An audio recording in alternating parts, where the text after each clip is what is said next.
Michael Bruntz, Brian Christopherson with the Husker247 3-minute drill from Ohio Stadium when Nebraska fell 21-17 to Ohio State, or for Ohio State. Had the lead in the fourth quarter. Yeah. Had the ball with a chance to go and even win the game late, but weren't able to do that. Bit of a different feeling, though, from where things were this time last week when we were in Bloomington. This is sometimes a tricky one because you don't want to talk about moral victories, and we sometimes say there is no such thing, and I don't know if that's always true because I look at it, me and you were talking coming in here, we both kind of expected Nebraska's going to have a tough day. The spread was 25 points, and I kind of thought it was going to be that kind of game going in. So I have trouble being overly critical when it is down to the last possession, when Nebraska played like they did on defense and has a chance, to win a game like this against one of the top 5 teams in the country. Ohio State obviously has some flaws, I think, that were shown today.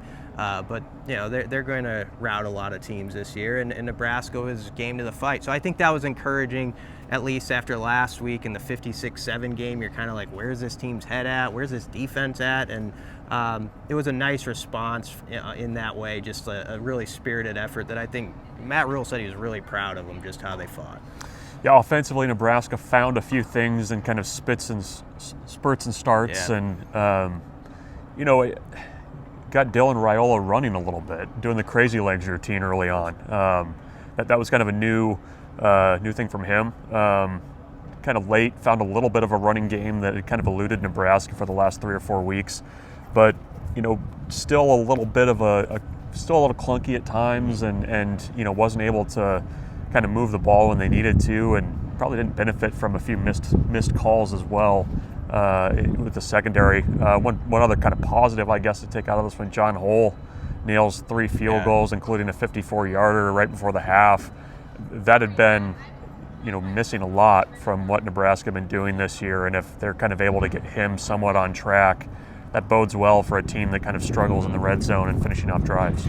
Yeah, to me, the star of this game for Nebraska was the black shirts, and honestly, they're going to probably look at the film and think we shouldn't let them have 21 points because they had a breakdown or two that sort of got in the way of otherwise pretty dominating performance. They held Ohio State to 285 yards.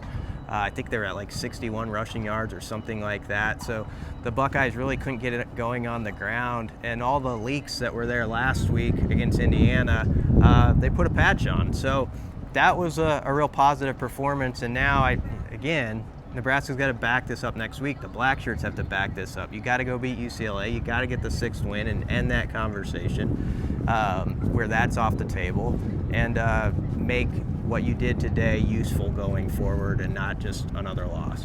Nebraska heads home as a 5-win team again to start the month of November against UCLA next weekend. Keep it locked on Husker247 for everything from Columbus and heading into next week's game.